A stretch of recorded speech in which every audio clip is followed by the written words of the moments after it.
हो सकता है कह रहा है आपकी भूमि का कोई लालच कर रहा हो सकता है आपके घर का, आपकी किडनियों का लालच करता है शैतान, आपके लीवर का लालच करता है। आप सोचते हैं कि शायद किस चीज का लालच करेगा, क्योंकि जिसकी किडनियों की कमजोरी होती है, जिसके दादी की किडनी की कमजोर होगी, वो कहता है कि उसी समय शैतान उसको किडनी का लालच कराएगा, उसी समय उसको याद कराएगा बार बार, और उसी समय वो इतना चिंता में हो जाएगा, यार मेरी किडनी मेरी दादी के भी खराब थी, कहीं मेरी भी खराब ना हो, मेरे दाऊद चाचा का हार्ट लीवर खराब हो गया था, हमारे कुंडे में किसी को बच्चा नहीं होता, और उसी समय वो उसी चिंता में पड़ा रहता है। चिंता का एक इसी चीज को लेकर वो लालच में पड़ा रहता है, और इसी समय उसको रोक उसका पीछा करने की कोशिश करता है। सुलेमान को उसने पूरी सर्च किया। इसका मतलब कि शैतान सर्च करता है कि आपके दादों परदादों को, और उसी समय अगर आप चाहते हैं कि आप उसको रोकें तो आप पवित्र होकर और उसी समय अपने घराने पर यीशु मसीह का लहू लगा दो, अपने खानदान से परिवार से आए शराब को तोड़ता हूं यीशु मसीह के नाम में, और टूटेगा, और इसी समय आपके ऊपर से अब इसी में शैतान आज के बाद आपके परिवार को आपके घराने को सर्च नहीं कर पाएगा।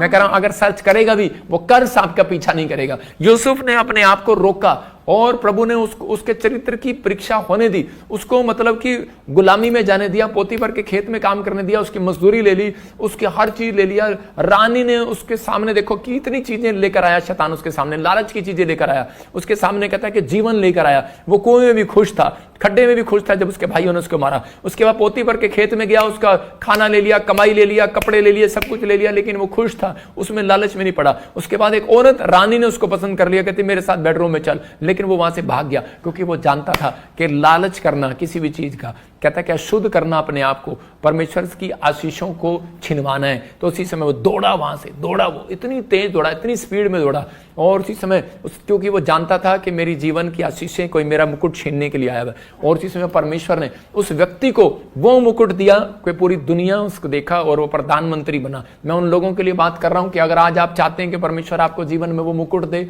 आपको वो ब्लेसिंग दे, आपके जीवन में वो आशीष दे, आपके जीवन में वो बड़ी बढ़ोतरी करे, तो आज आपको परमेश्वर के सामने तैयार रहना और पवित्र आत्मा के सामने इस समय हाथ उठाकर कहना। आज भी कई लोग चर्च आते हैं, प्रार्थना करते हैं, उनके गांव में शहर में लोगों में ताने मारते हैं कि तेरी टेस्टमनी कहाँ है, तेरी गवाही कहाँ है। हो सकता है आपके साथ भी ऐसा हो रहा हो कि आपकी टेस्टमनी कहाँ है, आपकी गवाही कहाँ है।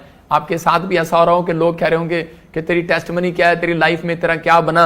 लेकिन मैं उन लोगों को बता रहा हूं कि जब आप अपने चरित्र को साफ करेंगे, जब आप पाप से नफरत करना शुरू करेंगे, लिख सकते हैं कह रहे मछली जो होती है वो इतना सभी पानी नमक वाला अंदर नहीं जाने देती। आपको एक फैसला लेना है कि परमेश्वर आज से मैं पवित्र आत्मा जी इतना सभी नमक वाला पानी अपने अंदर नहीं जाने दूंगी। परमेश्वर का आत्मा उसी समय आपके अंदर ब्लेसिंग को खोलता है। यूहन्ना 15:5 में लिखा है। तो इसलिए कह रहा है कि वो आप अगर आप फैसला लें, आज ही खुदा अपने एंजल को भेजेगा और आपकी इस साल में गवाहियों पर गवाहियां बनाएगा यीशु मसीह के नाम में। आमीन बोलने वाले गवाहियों को देखेंगे इस साल में। आप तैयार हो, लेकिन आपको फैसला लेना है कि परमेश्वर कि मैं आज से पवित्र आत्मा जी तेरी गवाहियों में मैं इस समय परमेश्वर को आशीषों को लेना चाहता हूं। मैं उस मुकुट को जो स्वर्ग के मुकुट है परमेश्वर, उसको मैं लेना चाहता हूं, जो स्वर्ग की आशीषें मैं उसको लेना चाहता हूं।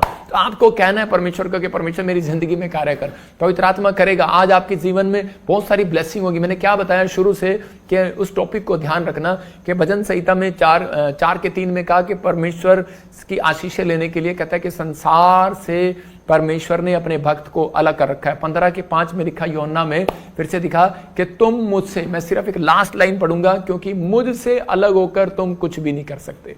कह रहे हैं इसका मतलब अगर तुम डालियां, कहता तुम डालियां हो, और कहता है कि वो पेड़ है यीशु मसीह, अगर डाली अलग हो जाए, कहता है अगर परमेश्वर की आज्ञा ना माने तो फल नहीं लाएगी, ये डाली टूट जाएगी, सूख जाएगी, लोग इसे आग में जलाते हैं।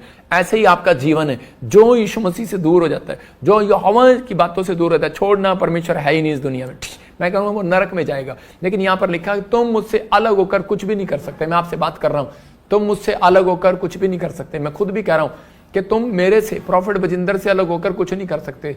लेकिन यहां पर यीशु मसीह कह रहा है तुम मुझसे अलग होकर कुछ भी नहीं कर सकते। इसका मतलब कि बहुत साधारण शब्दों में परमेश्वर ने समझाया, कह रहा है कि तुम मुझसे अलग होकर कुछ नहीं कर सकते। इसका मतलब आप बिजनेस नहीं कर सकते, आप बड़े व्यक्ति नहीं बन सकते, आप बड़ी ब्लेसिंग नहीं पा सकते। इसलिए अपने आप को फैसला लेना है कि परमेश्वर मैं हमेशा तेरे चरणों में रहूंगा, और मैं इस समय पवित्र आत्मा जी तेरी हजूरी में आऊंगा और परमेश्वर तेरी महिमा करूंगा। पवित्र आत्मा अपने लोगों को प्यार करता है और उन्हें आशीष देना चाहता है और उन्हें उनसे बात करना चाहता है और उनसे कहना चाहता है कि जो लोग उसके साथ जुड़े रहेंगे वही आशीष को पाएंगे, वही बरकतों को पाएंगे, वही ब्लेसिंग को देखेंगे। लेकिन आज कह रहा है कि आप कह रहे आपका बिजनेस जब तक अच्छा नहीं हो सकता जब तक आप उससे जुड़े रहें। जुड़ना कैसे है? सुबह उठें और सबसे पहला स्थान परमेश्वर को दें, बाइबल पढ़ें, प्रार्थना करें, परमेश्वर की महिमा करें। जब आप उसके साथ साझा करते हैं, संगति करते हैं, तो परमेश्वर आपकी जिंदगी में काम करता है। कह रहा धनवान, कह रहा एक व्यक्ति था, लूका की किताब 16 के 25 और 26 में एक धनवान व्यक्ति था और एक गरीब व्यक्ति था, वो लाजर।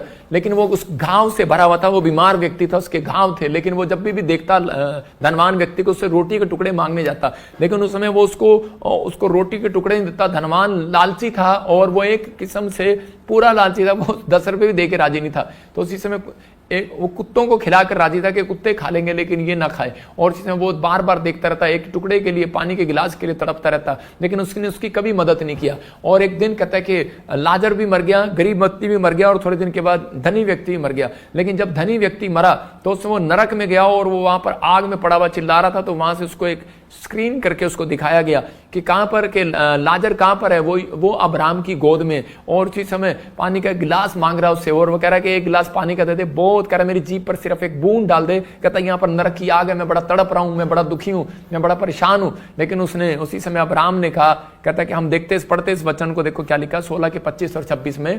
हाँ, परंतु अब्राहम ने कहा हे पुत्र स्मरण कर, परंतु अब्राहम ने कहा हे पुत्र स्मरण कर कि तू अपने जीवन में अच्छी वस्तुएं ले चुका है और वैसे ही लाजर बुरी वस्तुएं, और परंतु अब वह यहां शांति पा रहा है और तू तड़प रहा है। यहां पर क्लियर कहा उसने 26 में दिखा, कहता है इन सब बातों को छोड़, हमारे और तुम्हारे बीच एक भारी गड्ढा ठहराया गया है कि जो यहां से उस पार तुम्हारे पास जाना चाहे नहीं जा सकता, ना कोई वहां से इस पार आ सकता। अब यहां पर जो लालची व्यक्ति था वो कह रहा है कि गरीब व्यक्ति को कह रहा है कि मुझे स्वर्ग से पानी पिला दे। उसने कहा यहां पर इतनी बड़ी खाई है, कहता है कि ना तू वहां आ सकता ना हम यहां आ सकते हैं। इसका मतलब कहता है कि अब कहता है मरने, कहता है अच्छा मैं नहीं आ सकता तो मेरे परिवार में जा, उनको बता दे कि लालच करना पाप है, कहीं ऐसा ना हो कि वो नरक में आए, वो इस खड्डे में आए। कहता है कि जब तूने नहीं विश्वास किया वो भी नहीं करेंगे। इसका मतलब कहता है कि आप, कहता है कि वो कहता है हम यहां से स्वर्गदूतों को जाने का, सुसमाचार सुनाने का आदेश नहीं है। आदेश जो है एक मसीह कौम को,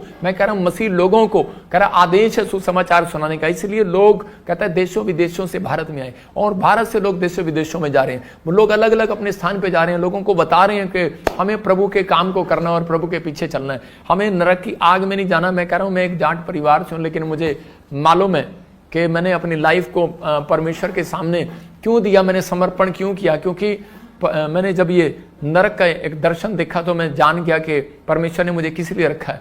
मैं एक पापी व्यक्ति था, लेकिन मैंने जब परमेश्वर के प्रेम को जाना कि वो हमारे पाप को क्षमा करता है, वो हमारे लिए क्रूस पर मारा गया, गाड़ा गया, तीसरे मुर्दों में से जी उठा, वो इस धरती पर इसलिए आया संसार में कि लोगों को नरक की आग से बचाए। जो लोग नरक की आग में तड़प रहे हैं, मैं कह रहा हूं कि ये लोग कौन है यहाँ पर, सिर्फ कह रहे नंगा आया था नंगा ही जाएगा, दिखा इसको, और वहां पर लाइन में खड़ा होगा अच्छे से, कह रहा नंगा आया नंगा ही जाएगा। नंगे पड़े हैं लोग और नरक में पड़े हुए हैं और वो जल रहे हैं, तड़प रहे हैं, लेकिन अच्छे सूट बूट वाले भी लाइन में खड़े होंगे। वो जो लाइन में खड़े हैं वो लाइन में इसलिए खड़े हैं कि उनको लाइन में खड़े होकर उनको बताया जाएगा कि तुम क्या करने वाले हो लाइन में खड़े होकर, कि उनको उनकी किताब खोली जाएगी उनके सामने, तूने धरती पर क्या कर्म किया है, क्या अच्छा कर्म किया है, क्या बुरा कर्म किया है, कभी किसी गरीब की हेल्प किया, क्या तूने सिर्फ अपने लिए कमाया, बच्चों के लिए कमाया, क्या प्रभु के लिए कुछ किया, संसार के लिए कुछ किया। कहता है कि तूने कुछ किया अपनी जिंदगी में, अपने चरित्र को कभी साफ करने की कोशिश किया। कहता है कि मोह माया के जाल में पड़ा रहा। परमेश्वर हर चीज का जवाब लेगा हर व्यक्ति से। कहता है इसलिए मसीह लोग जो हैं वो ज्यादातर लोगों की हेल्प करते हैं। मसीह लोग जो हैं परमेश्वर के कामों में परिश्रम करते हैं, वो दान देते हैं। उनको पता है कि हम, कहता है कि लालच, लोग सोचते हैं कि दशमांश परमेश्वर ने क्यों लिया मेरे से। बहुत सारे लोगों का क्वेश्चन होता है। एक आदमी मेरे से पूछ रहा था कि परमेश्वर तो सब कुछ है परमेश्वर के पास, लेकिन परमेश्वर पैसा क्यों लेता है, दशमांश क्यों लेता है। मैंने कहा बेटे वो दशमांश लेकर इसलिए दिखाता है कि हम लोग लालची नहीं है। हाँ, जो दशमांश देते हैं परमेश्वर को, जो अपनी भेंट देते हैं, दशमांश देते हैं, अभी भी लाइव में स्क्रीन पर भी जो बो रहे हैं वो ये बो रहे हैं और दुनिया को दिखा रहे हैं। अगर आप 100 रुपए बो रहे हैं, 50 ही बो रहे हैं, 200 भी बो रहे हैं, 250 भी डाल रहे हैं, तो आप ये दिखा रहे हैं कि मैं एक लालची व्यक्ति नहीं हूं। मैं ऐसे लोगों के लिए प्रोफेसी करता हूं कि परमेश्वर उन्हें ब्लेस करेगा जल्दी यीशु के नाम में। मैं फिर बता रहा हूं कि वहां से जितना आप चंदा देते हैं उतना मैं आपके सामने है कि मेरी चैरिटी की जाती है, वहां पर वही चंदा वहां पर दान में दिया जाता है। उसका किराया आता है, एलसीडी का किराया, लंगर का, खाने का किराया, सब कुछ पैसे से आता है। मैं कह रहा हूं वो आप जो पैसा दान दशवान देते हैं वो वहीं पर लग जाता है।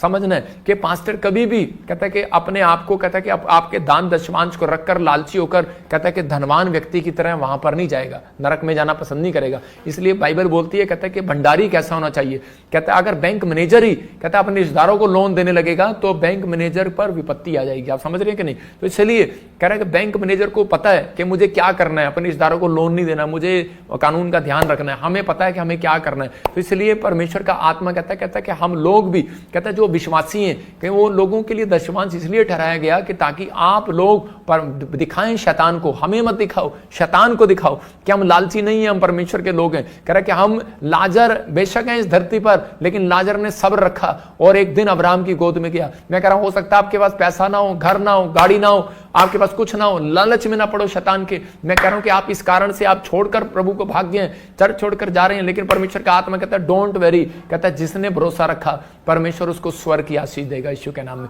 एक वॉलंटियर आया, एक लड़का आया और वो कहने लगा मेरी मदद करो जी, नहीं तो मैं चर्च छोड़ दूंगा। मैंने कहा भाई पहले छोड़ दे मुझे ईमानदार लोग पसंद है, मुझे वो पसंद नहीं है। मैंने कहा भाई जिनकी जरूरतमंदों की यहाँ पर सहायता की जा रही है, कहता है कि आप हमारे ऊपर एहसान ना करो, काम परमेश्वर का है, आपको समझना है। कहता है कि जो लोग कहता है कि इन चीजों में पढ़ते हैं वो हमेशा परमेश्वर की आशीषों से दूर हो जाते हैं। याद रखना, अगर मैं किसी इंसान की मदद करता हूँ, वो कभी भी अगर वो बार बार लालचपन के लिए मदद करवा रहा है तो वो कभी भी बढ़ेगा नहीं। याद रखना, जो परमेश्वर देना चाहता है वो उसको प्रार्थना से वो अद्भुत ही होगा। इसका मतलब बहुत सारे लोग जो है लालचपन के उससे बाहर आते हैं। आप स्वर्ग का जीवन हमेशा का पाना चाहते हैं तो अपने अंदर अपने हाथ उठाओ और जिसमें अपने अंदर ये विश्वास रखो कि परमेश्वर कि मैं आज से लालचपन किसी भी चीज का हो, मैं जेठानी हूं, दरानी हूं, घर में बहू हूं, सास हूं, मैं परमेश्वर किसी चीज का लालच नहीं करूंगी। मेरे भाइयों ने, मेरे परिवार ने मेरा हक दिया नहीं दिया, परमेश्वर मैं आज से उस लालच को छोड़ती हूँ। मुझे अच्छी नौकरी नहीं मिला, मुझे उस सामने वाली को मिल गया, मैं इस लालच को छोड़ती हूँ।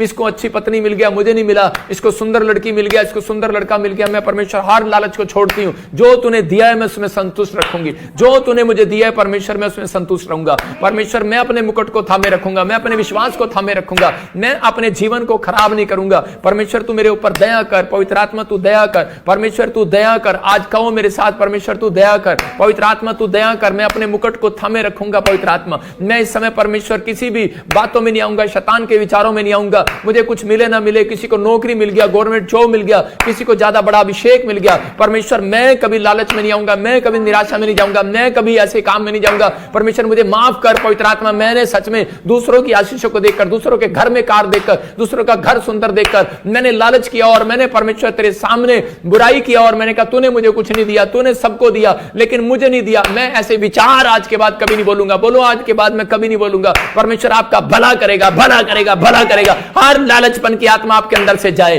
आज कहो परमेश्वर लालचपन की आत्मा मेरे अंदर से जाए, आज लालचपन के ख्वाब मेरे अंदर से जाए, हर प्रकार की लालचपन की आत्मा मेरे पीछे से जाए यीशु मसीह का नाम में। फ्री हो जाओ आमीन बोलकर।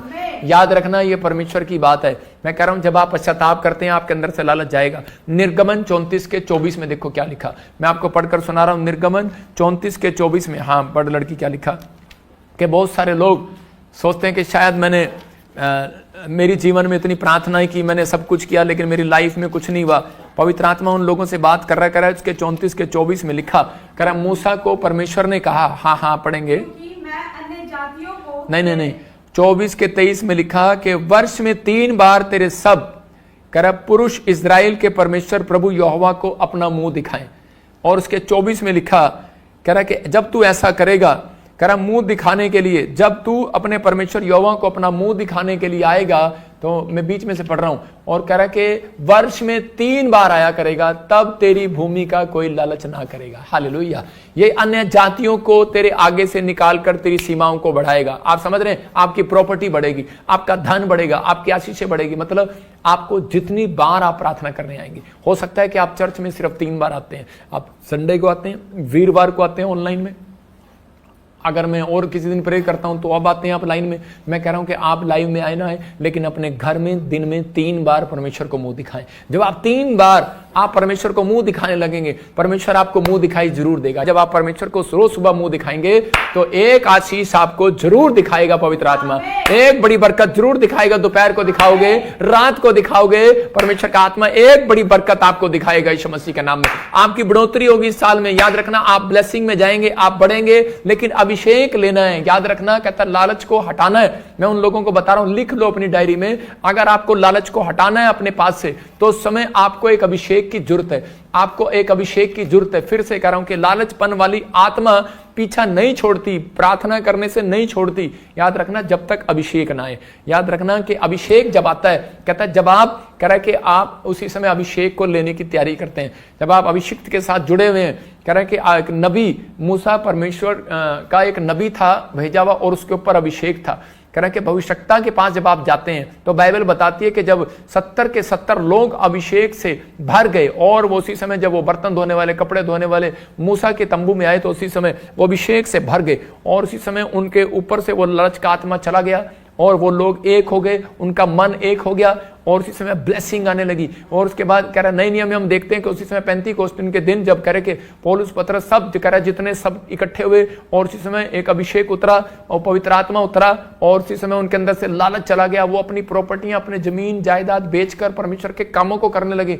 मैं ऐसे व्यक्तियों को जानता हूं जिन्होंने अपने बड़े बड़े जहाज बेच दिए, बड़े बड़े शिप बेच दिए, उन्होंने प्रभु के लिए ये छपवाया, वो छपवाया, लेकिन पवित्र आत्मा कह रहा सुसमाचार को छपाया, लोगों को बांटना शुरू किया।